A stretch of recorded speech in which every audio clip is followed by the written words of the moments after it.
Hello everyone, this is Vipul Sharma and welcome to Let's Explore. This is my first YouTube video and I am going to start with NCERT class 8 geography का chapter number 1 जिसका कि नाम है resources. चलिए तो सबसे पहले हम समझते हैं कि रिसोर्सेज का मतलब क्या होता है। ठीक है ना, रिसोर्सेज को हिंदी में हम कहते हैं साधन। ठीक है, कोई भी ऐसा साधन जो हमारे यूज़ में आ रहा है उसको हम क्या कहेंगे, रिसोर्सेज कहेंगे। जैसे एग्जांपल ले लेते हैं, अभी आप लोगों के हाथ में मोबाइल फ़ोन है। ठीक है, तो ये जो फ़ोन है इस फ़ोन का आप जो है यूज़ कर रहे हैं। ठीक है ना, अब इसका आप यूज़ किस तरीके से कर सकते हैं, आप एज ए एजुकेशन इसका यूज़ कर सकते हैं, आप इसमें गेम्स खेल सकते हैं, आप इससे कॉल कर सकते हैं, आप इंटरनेट सर्फिंग कर सकते हैं। Lots of things you can do with the help of your mobile phone. तो मोबाइल फ़ोन जो है आपके लिए क्या हो गया, एक रिसोर्स हो गया। ठीक है, तो आई होप आपको रिसोर्सेज का मतलब समझ में आ गया होगा। अब आगे बढ़ते हैं। यहाँ पर आपको जो है ब्लू में कुछ वर्ड्स दिख रहे होंगे लाइक यूटिलिटी, वैल्यू। ठीक है, तो इन वर्ड्स के बारे में हम देखने वाले हैं। ठीक है, देखिए इसमें क्या होता है कि ये जो स्टोरीज़ है ये हम नहीं देखने वाले हैं, क्योंकि जब हम कॉन्सेप्ट समझ जाएंगे चैप्टर का तो ये स्टोरीज़ आप लोग जब पढ़ेंगे तो आपको इजीली समझ में आ जाएगा। अब यूटिलिटी का यहाँ मतलब है यूजेबिलिटी, यानी कि जब आप किसी चीज़ को यूज़ करते हैं, है ना, जैसे कि फ़ोन को आप यूज़ कर रहे हैं तो यानी कि उसी को हम यूजेबिलिटी कहेंगे। यूटिलिटी और यूजेबिलिटी, है ना, is what makes an object और सब्सटेंस अ रिसोर्स। ठीक है, यानी कि जब किसी सब्सटेंस को, किसी भी चीज़ को आप यूज़ कर रहे हैं, आप अपने फ़ोन को यूज़ कर रहे हैं, आप टेलीविज़न को यूज़ कर रहे हैं, ठीक है ना, तो जितना उसका यूज़ होगा, जब हम उसका यूज़ करते हैं तो वो क्या बन जाता है, वो रिसोर्स बन जाता है ना, आपके लिए। जब तक वो आपके काम का नहीं है तो वो आपके लिए रिसोर्स नहीं है, हो सकता है किसी और के लिए हो। ठीक, सेकंड जो वर्ड है आपके सामने वो है वैल्यूज़, है ना। वैल्यूज़ क्या होता है, ठीक है। अब वैल्यू, जब आप किसी रिसोर्स को यूज़ करते हैं, ठीक है ना, तो वो उस रिसोर्स की वैल्यू को बढ़ा देता है। ठीक है ना, इट यूजेस और utility give it's a value, है ना। यानी कि अब जैसे फॉर एग्जांपल कुछ रिसोर्स ऐसे होते हैं जिनकी वैल्यू इकोनॉमिक टर्म्स में होती है और कुछ रिसोर्सेज की वैल्यू जो है इकोनॉमिक टर्म्स में नहीं होती, यानी कि उनकी कोई कीमत नहीं होती है। फॉर एग्जांपल वापस मैं बताता हूँ, आपका जो फ़ोन है उसकी एक कीमत है, ठीक है ना, लेकिन आपके घर पे आपकी मम्मी या आपकी दादी, है ना, अगर कोई रेसिपी बनाती है, उनकी कोई स्पेशल रेसिपी है, एक अलग ही प्रोसेस है ना, जिससे कि आपको बढ़िया सा खाना मिल रहा है, तो वो भी एक रिसोर्स है, वो प्रोसेस भी एक रिसोर्स है ना, लेकिन उसकी कोई इकोनॉमिकल कीमत नहीं है ना, उसकी कोई कीमत नहीं है। तो वहाँ पर वो इकोनॉमी वाला मैटर चला गया, है ना। उसकी वैल्यू है लेकिन इमोशनल वैल्यू है। लेकिन अगर वो उस प्रोसेस को पेटेंट करवा लें और मार्केट में उस प्रोसेस को बेच दें, ठीक है ना, तो वो जो प्रोसेस है ना, कोई वो डिश बनाने की जो प्रोसेस है वो भी क्या हो जाएगी, इकोनॉमिकल वैल्यू हो जाएगी।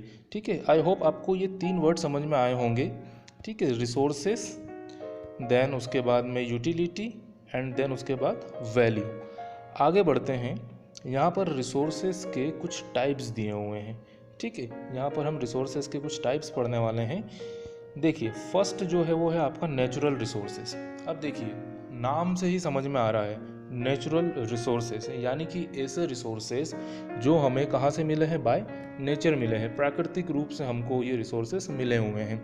ठीक है, तो resources that are drawn from the nature, है ना, यूज्ड विदाउट मच मॉडिफिकेशन, ऐसे रिसोर्सेज को हम नेचुरल रिसोर्सेज कहते हैं। जैसे कि हवा, हमें ऑक्सीजन चाहिए जीने के लिए, वाटर, पीने के लिए पानी चाहिए, ठीक है ना, और भी नेचुरल चीज़ें हैं ना, फॉरेस्ट, ये सब जो हैं सारी चीज़ें क्या हैं, ये सब नेचुरल रिसोर्सेज के अंदर आती है। सॉइल, मिनरल्स, है ना, जो भी ज़मीन खोद के हम निकालते हैं, सॉइल जो है ना, हम उसके ऊपर खेती करते हैं, अनाज उगाते हैं, तो ये सारी नेचुरल रिसोर्सेज हैं।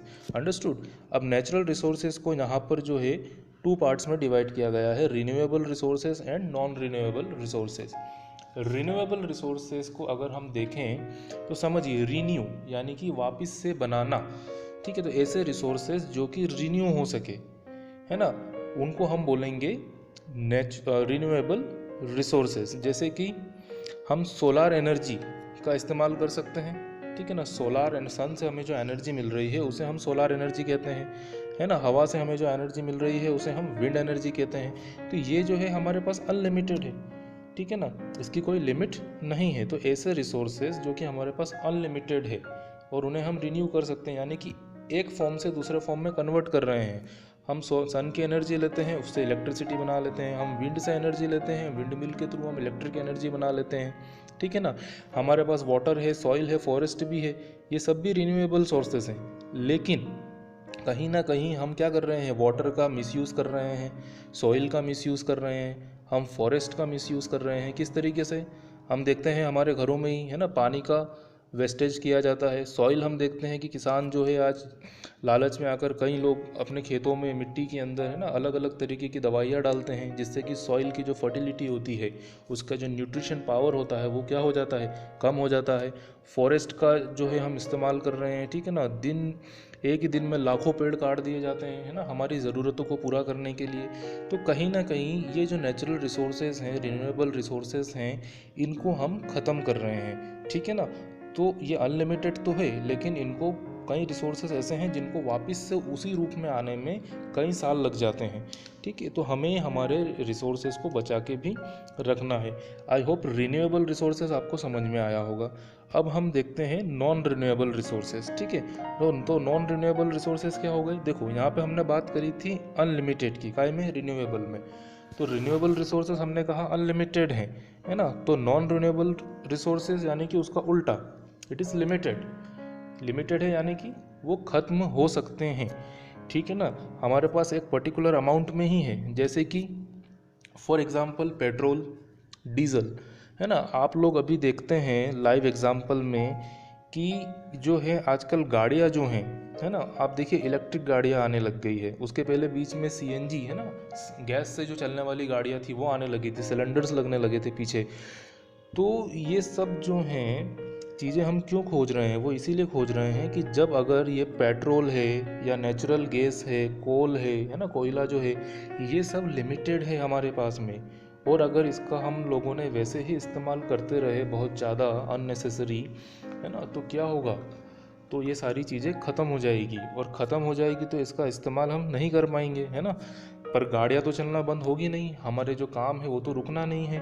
तो वो ना रुके इसलिए हम दूसरे रिसोर्सेज ढूंढ रहे हैं, ठीक है। तो हमको हमारे रिसोर्सेज को कुल मिला के बचा के भी रखना है। तो ये हो गए नॉन रिन्यूएबल रिसोर्सेज जो कि हमारे पास में लिमिटेड है, रिन्यूएबल रिसोर्सेज जो कि हमारे पास में अनलिमिटेड है। आगे बात समझ में? तो ये अभी हमने केवल जो है नेचुरल रिसोर्सेज के बारे में पढ़ा है, ठीक है। नेचुरल रिसोर्सेज और उसके जो दो पार्ट होते हैं, ठीक है, renewable resources and non renewable resources. I hope ये समझ में आपको आया होगा। आगे बढ़ते हैं। सेकंड टाइप का जो रिसोर्सेज है यहाँ पर, वो है ह्यूमन मेड रिसोर्सेज। देखिए नेचुरल रिसोर्सेज वो थे जो हमें बाय नेचर मिले थे, है ना, हमने उसमें कुछ नहीं किया था। अब ह्यूमन मेड रिसोर्सेज, नाम में समझ में आ रहा है, ऐसे रिसोर्सेज जो किसने बनाए होंगे? ह्यूमंस ने बनाए होंगे, है ना। तो ह्यूमन मेड रिसोर्सेज ऐसे रिसोर्सेज होते हैं जो ह्यूमंस बनाते हैं। अब ह्यूमंस कैसे बनाते हैं? ह्यूमंस के पास क्या होता है? दिमाग होता है, ठीक है ना, हमारे पास नॉलेज होता है, हमारे पास स्किल्स होती है। तो हम हमारे नॉलेज और स्किल्स की मदद से क्या करते हैं, है ना, हम लोग जो है ह्यूमन मेड रिसोर्सेज के अंदर हमारा रोल करते हैं, ठीक है। जैसे कि क्या हो गया, बिल्डिंग्स हो गई, रोड्स, ब्रिज, मशीनरीज, अभी आप मोबाइल से पढ़ रहे हैं, ठीक है ना, तो ये मोबाइल हो गया। ये सारी चीज़ें जो है ह्यूमन मेड रिसोर्सेज के अंदर जो है आती है। Understood? So this was the second one. अब थर्ड नंबर का जो आता है that is human resources. Human resources यानी कि हम खुद भी रिसोर्स हैं, है ना, हम खुद भी रिसोर्स हैं हमारे देश के लिए, हमारे समाज के लिए, है ना, क्योंकि हम काम करते हैं, है ना। किस तरीके से? देखिए जैसा कि मैंने अभी बताया कि हमारे पास नॉलेज है, स्किल्स हैं, है ना, हमारे पास टेक्नोलॉजीज़ है ना। टेक्नोलॉजीज़ भी किसने बनाई है? ह्यूमंस ने ही बनाई है। तो धीरे धीरे हम हमारी स्किल्स का और नॉलेज का यूज़ करके जो है हमारे देश के लिए काम करते हैं, और एज ए रिसोर्स हम जो है हमारे देश को आगे बढ़ाते हैं, ठीक है ना। लेकिन उसके लिए इम्पोर्टेंट क्या है? उसके लिए इम्पोर्टेंट है एजुकेशन, है ना। अगर आप पढ़े लिखे हैं तो आप अपने देश के लिए एक अच्छा रिसोर्स बन सकते हैं, ठीक है ना। अगर आप एजुकेशन लेते हैं तो आप जो है नई चीज़ें खोज सकते हैं, है ना, अपने देश को आगे बढ़ाने में ज़्यादा इम्पोर्टेंट रोल प्ले कर सकते हैं, ठीक है। Improving the quality of people skills so that they are able to create more resources is known as human resource development, यानी कि ह्यूमंस की स्किल्स को बढ़ाना, है ना। हमारी स्किल्स जब बढ़ेगी, है ना, हमारी एबिलिटीज़ जब बढ़ेगी, काम करने की क्षमता जब बढ़ेगी, तो वो ह्यूमन रिसोर्स डेवलपमेंट कहलाएगा। अंडरस्टूड। तो यहाँ पर हमने 3 टाइप्स ऑफ रिसोर्सेज पढ़े थे। पहला था हमारा नेचुरल रिसोर्सेज, ठीक है ना, दूसरा था आपका ह्यूमन मेड रिसोर्सेज, और तीसरा था आपका ह्यूमन रिसोर्सेज। ऑलराइट, तो ये 3 टाइप के रिसोर्सेज हमने यहाँ पर देख लिए। अब फाइनल जो है यहाँ पर कंजर्विंग रिसोर्सेज आप एक टॉपिक देख रहे हैं, ये आपका जो है इस चैप्टर 1 का आखिरी टॉपिक है। कंजर्व करना यानी कि किसी चीज़ को बचाना, ठीक है ना। यानी कि हम यहाँ रिसोर्सेज की बात कर रहे हैं, तो हम किसको बचाने की बात कर रहे हैं? रिसोर्सेज की बात, रिसोर्सेज को बचाने की बात कर रहे हैं, ठीक है। देखिए, हमारे पास रिसोर्सेज बहुत हैं, है ना, लेकिन बहुत से रिसोर्सेज ऐसे भी हैं जो हमारे पास लिमिटेड हैं, जो कि अभी हमने देखा। तो हमें उन रिसोर्सेज को लिमिट में यूज़ करना है, ताकि आने वाले भविष्य में जो हमारी जनरेशन्स आएगी 50 साल बाद, 100 साल बाद, है ना, उन लोगों को भी वो रिसोर्सेज यूज़ में आ सकें, ठीक है। जैसे कि रिसोर्स कंजर्वेशन किसे कहेंगे हम यहाँ पर, कि using resources carefully and giving them time to get renewed, है ना, यानी कि उन्हें वापस बनने का मौका भी देना साथ ही में, है ना। रिसोर्सेज को इस तरीके से यूज़ करें कि उन्हें एक प्रॉपर टाइम भी मिल जाए वापस से रिन्यू होने के लिए, उसे हम कहते हैं रिसोर्स कंजर्वेशन। वैसे ही सस्टेनेबल डेवलपमेंट एक वर्ड यहाँ पर आ रहा है, डेफिनेशन बहुत ही सिंपल सी डेफिनेशन है, balancing the need to use resources and also conserve them for future, यानी कि बैलेंसिंग द नीड यानी कि एक बैलेंस बना के रखना रिसोर्सेज का, है ना, कि जितनी ज़रूरत है उतना ही हम इस्तेमाल करें, है ना, उसे हम कहेंगे सस्टेनेबल डेवलपमेंट, ताकि फ्यूचर के लिए वो बच सके। और अब इनको बचाने के लिए हम क्या क्या कर सकते हैं, है ना। आपके दिमाग में भी बहुत सी चीज़ें चल रही होगी, लेकिन यहाँ पर भी कुछ एग्जांपल्स ये हैं, जैसे कि reducing consumption, recycling and reusing them. Consumption यानी कि इस्तेमाल कम करना, जितना पानी हमें नहाने में चाहिए उतना ही हम इस्तेमाल करें, है ना। हम देखते हैं स्कूल में स्टूडेंट्स बॉटल्स में पानी भर के एक दूसरे के ऊपर फेंकते हैं, है ना। दैट इज़ रॉन्ग, क्योंकि हम क्या कर रहे हैं, हम वाटर एक इतना इंपॉर्टेंट रिसोर्स है उसको वेस्ट कर रहे हैं। तो जितना कंज्यूम हमें करना है हम उतना ही पानी इस्तेमाल करें, ये एक एग्जांपल हो गया। रिसाइकलिंग, है ना, रिसाइकलिंग का मतलब आप समझते हैं पुरानी जो चीज़ें हो जाती है उनसे नई चीज़ें बनाना, है ना कि उन्हें हम ऐसे ही वेस्ट करके फेंक दें। तो रिसाइकल किया जा सकता है चीज़ों को, हम रीयूज़ कर सकते हैं चीज़ों को, ठीक है ना। यानी कि अगर कोई एक चीज़ है, फॉर एग्ज़ाम्पल पहले ये होता था कि बड़े भाई के कपड़े छोटा भाई पहन लेता था, है ना, तो ये वो रीयूज़ हो रहे हैं, है ना, उन्हें फेंका नहीं जा रहा है, तो चीज़ों को हम रीयूज़ कर सकते हैं। आपकी जो बुक्स होती है, हर साल स्टूडेंट्स जो होते हैं स्कूल्स खुलने पर क्या करते हैं, जिद करते हैं कि हमें नया बैग चाहिए, हमें नई बुक्स चाहिए, वाई, है ना। अगर पुराना वाला ख़राब नहीं हुआ है तो हम उसे क्या कर सकते हैं, रीयूज़ कर सकते हैं ना। तो ये जो कुछ चीज़ें हैं ये हम अगर ध्यान में रखें तो हम कहीं ना कहीं हमारे नेचर को बचाने में एक बहुत इम्पोर्टेंट रोल जो है वो अदा कर रहे हैं।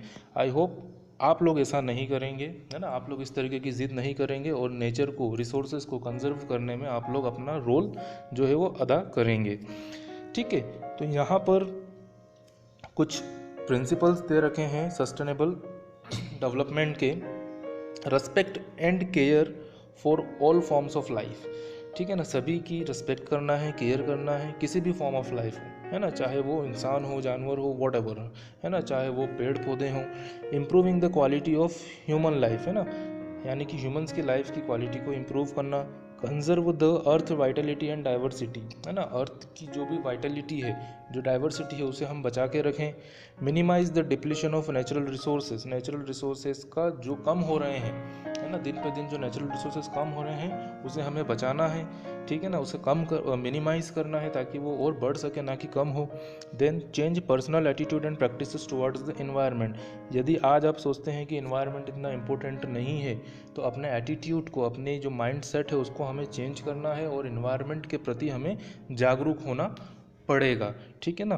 Then enable communities to care for their own environment, ठीक, यानी कि जो कम्युनिटीज़ हैं, है ना, आपने देखा है कि बहुत सारे सोशल वर्कर्स होते हैं जो कि एनवायरनमेंट के ऊपर काम करते हैं, तो वैसे ही कम्युनिटीज़ जो है वो केयर करें हमारे एनवायरनमेंट की। So this is all about this chapter. I hope आपको ये चैप्टर समझ में आया होगा। You can read this chapter at your home, है ना, आपको इजीली ये समझ में आ जाएगा, क्योंकि ज़्यादातर जो डेफिनेशंस हैं हमने और ज़्यादातर जो कॉन्सेप्ट हैं, आई होप सब कुछ इसके अंदर कवर हो चुका है। And thank you very much. I hope आपको ये लेक्चर और ये वीडियो पसंद आया होगा। So please like and subscribe the channel. Thank you very much.